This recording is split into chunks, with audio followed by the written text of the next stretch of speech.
Hey everybody, welcome back to my channel. This is WireDogSec, and I'm back with another video. We are going to continue on with TryHackMe. This is the Junior Penetration Tester Learning Path, the Network Security module, and this is the Nmap Basic Port Scans room. Learn in depth how Nmap TCP Connect Scan, TCP Send Port Scan, and UDP Port Scan work. Let's go ahead and dive into it.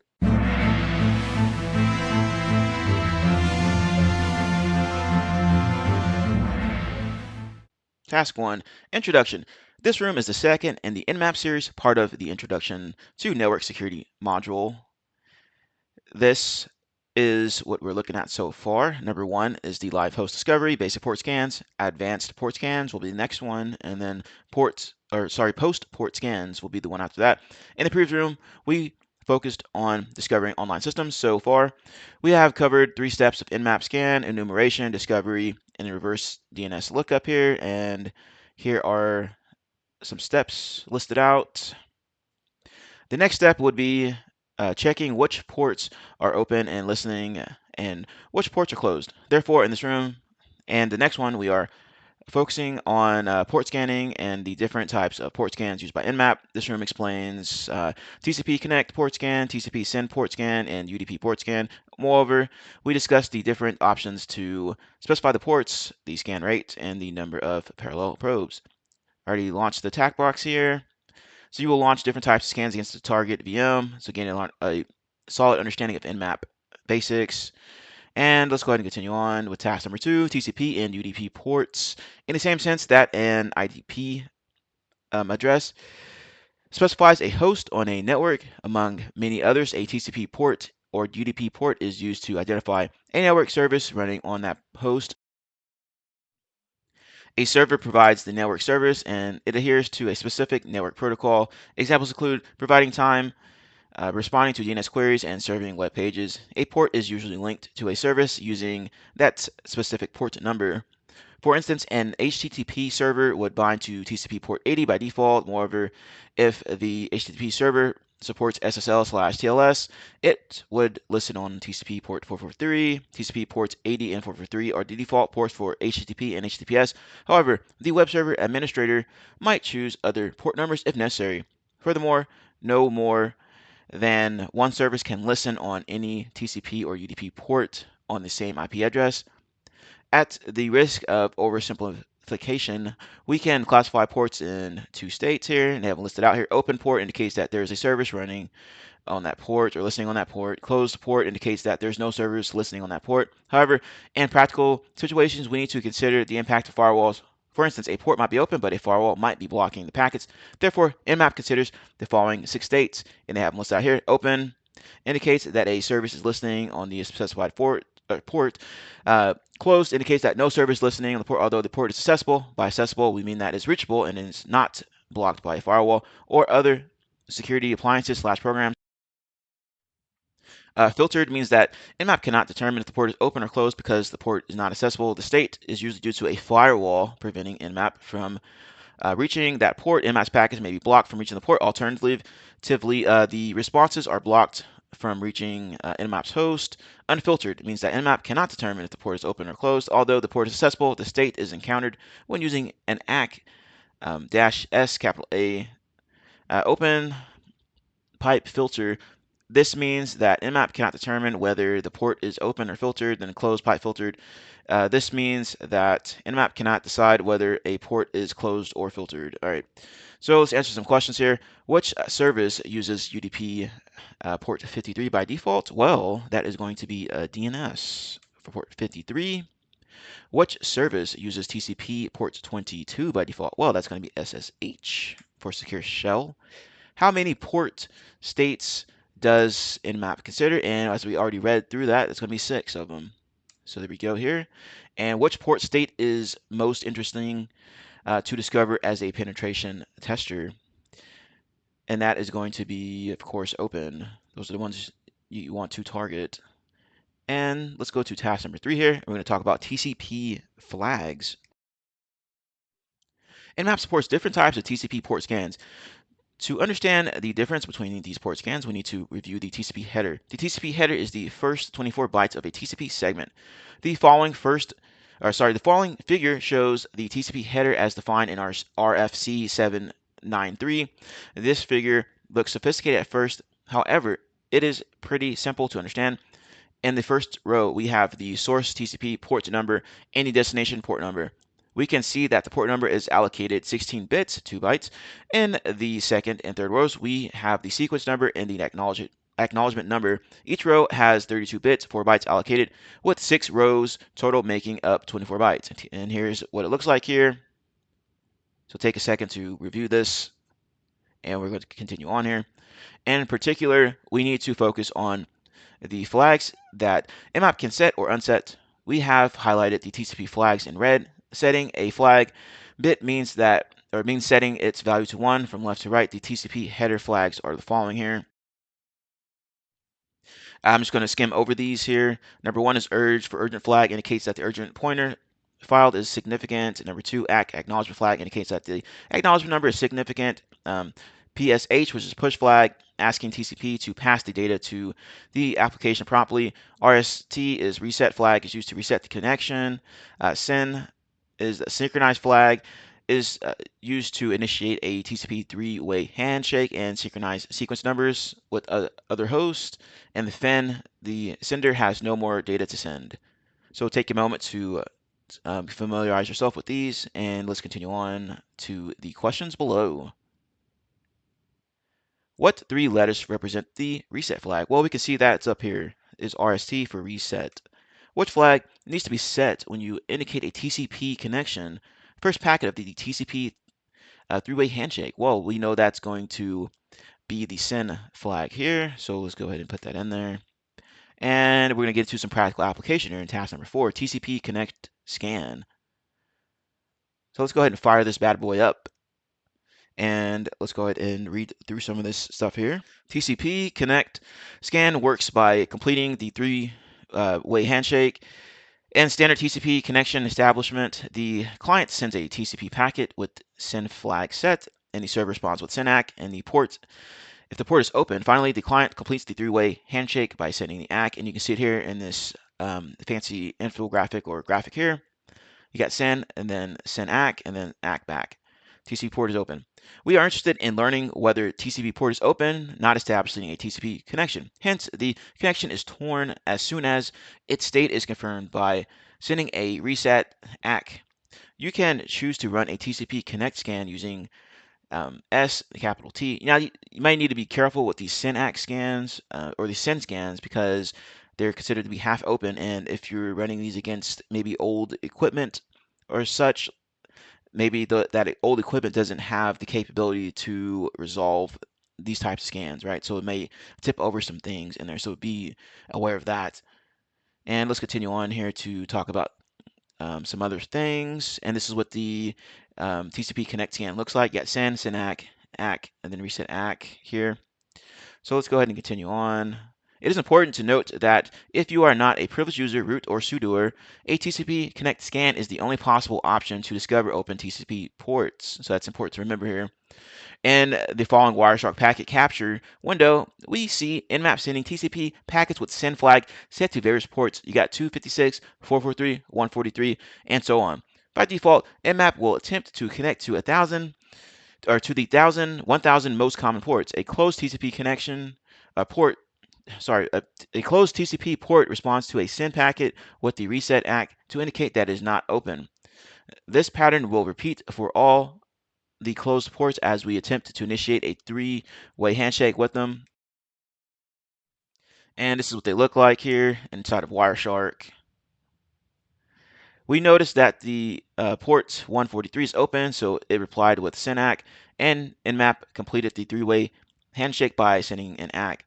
The figure below shows all the packets exchanged between our Nmap host and the target system's port 143.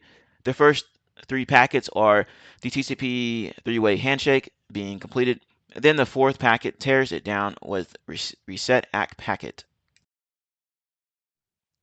So let's go ahead and take a look at this one here real quick.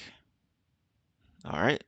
To illustrate the -S capital T TCP connect scan, the following command example returned a detailed list of the open ports, and this is what it looks like here. And we're going to take a look at this here in a minute on the attack box. Note that we use the -F to ensure or to enable fast mode and decrease the number of scanned ports from 1,000 to 100 most common ports. It is worth mentioning that the -R option can be added to added to scan the ports in consecutive order instead of a random order. This option is useful when testing whether ports open in a consistent manner. For instance, when a target boots up, launch the machine, and then execute this following command here. So I'm going to copy it via the terminal. A new service has been installed in this VM since our last scan. Which port number was closed in the scan above but is now open on this VM target?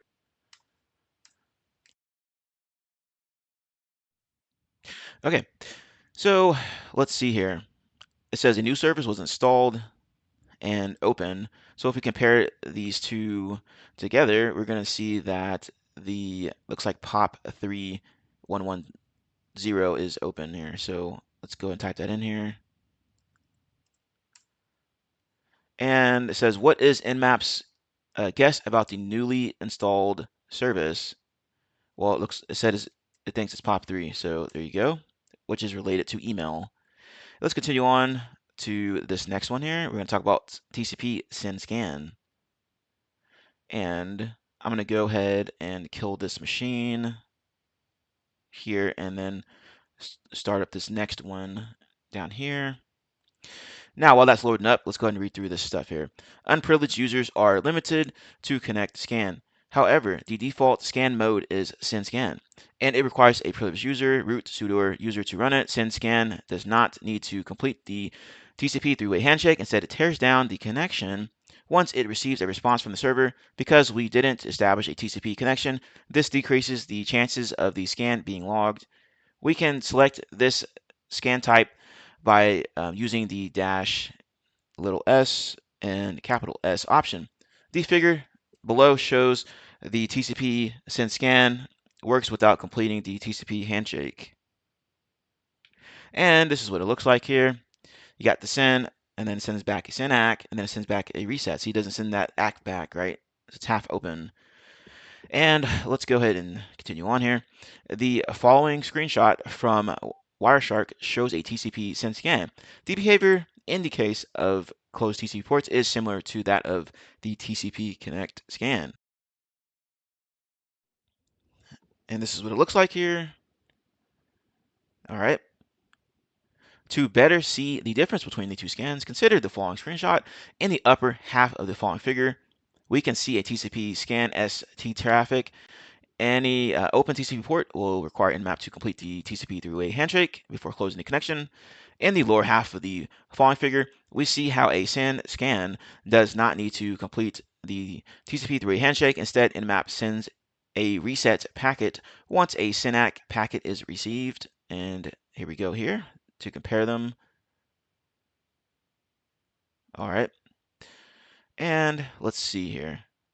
It says TCP send scan is the default scan mode, which you already know. You need to be a privileged user. So running as root or sudo, it has successfully discovered the open ports you found earlier with the TCP connect scan, yet no TCP connection was fully established from the target. And answer the questions below. We're going to run this command, and we're going to see what it does here. And I'm going to paste this over, and let's see what this looks like. All right, now the new port looks like it's going to be this 6667 down here. So let's go ahead and type that in there. And it says, what is Nmap's guess of the service? Well, that's going to be IRC, so it thinks it is. So there we go. Hey everybody, just a quick little blurb here. As you can see here, most people that view my channel are not subscribers. If you're new here, please consider subscribing to the channel. If you're enjoying the video, please consider hitting the like button. It helps get me in the algorithm, helps spread the good word out there, helps bring more people and increase our glorious community here. All right, I'm all about helping out others. I know what it's like to come up in cybersecurity or even try to get into cybersecurity and not knowing where to look. I'm just having this channel up so I can help out other people. All right, that's all I got. Task number 6, we're going to be talking about the UDP scan. UDP is a connectionless protocol, and hence it does not require any handshake for connection establishment. We cannot guarantee that a service listening on a UDP port would respond to our packets. However, if a UDP port packet is sent to a closed port and ICMP port unreachable error type 3 code 3 is returned, you can select UDP scan using the dash SU option, or you can combine it with another TCP scan. The following figure shows that if we send a UDP packet to a UDP or an open UDP port, we cannot expect any reply in return. Therefore, sending a UDP packet to an open port won't tell us anything. And here's an example, no response expected. However, as shown in the figure below, we expect to get an ICMP packet of type 3 destination unreachable and code 3 port unreachable. In other words, the UDP ports that don't generate any response are the ones that Nmap will state as open, and that's what this looks like here. In the Wireshark capture below, we can see that every closed port will generate an ICMP packet, destination unreachable, port unreachable, and this is what it looks like. All right. Launching a UDP scan against this Linux server proved valuable, and indeed, we learned that port 111 is open. On the other hand, Nmap cannot determine whether UDP port 68 is open or filtered, and that's what they look like here. Okay, we already launched the machine, so we're going to run this command against the target box. I'm going to copy and paste this out of here. It says a new service has been installed since the last scan. What is the UDP port that is now open? So let's go ahead and do it this way. We got that dash F in there too, so we're going to do a fast scan. So it's going to scan the first 100 ports, and then this dash V is verbose, which is why you're seeing this additional information here. Now, while that's going on, let's see here. What service is the name according to Nmap? All right, so let's fast forward through this. Looks like it finally finished, and let's answer these questions here. What is the UDP port that is now open? So if we go ahead and compare these lists, it looks like port 53 is now open. So I'm going to type that in there, and it looks like the domain is going to be the service. And let's go ahead and go to task 7 here. Fine tuning, scope, and performance. You can specify the ports you want to scan instead of the default 1000 ports. Specifying the ports is intuitive by now. Let's see some examples, and this is what it looks like here. So port list, and they are targeting ports 22, ports 80, and port 443. And this is how you do a range here, dash P, and then the port numbers. So they're doing ports 1 through 1023. Says while ports 20 to 25 will scan ports between 20 and 25, right? So pretty simple to figure out how these ports work for if you want to target specific ports, or if you want to target all these ports, then you can do this dash P dash, right? It'll scan all 65,535 ports. And once again, use dash capital F if you want to do just the most common 100 ports. That stands for like the fast scan. And then dash dash top dash ports 10 will check the 10 most common ports. You can control the scan timing using the dash capital T option, 0 to 5. 0 is going to be the slowest, paranoid by, while 5 is the opposite, it's going to be the fastest. Now, you have to be careful with these because sometimes if you scan too fast, then you might not get accurate results back, and you may also knock something over.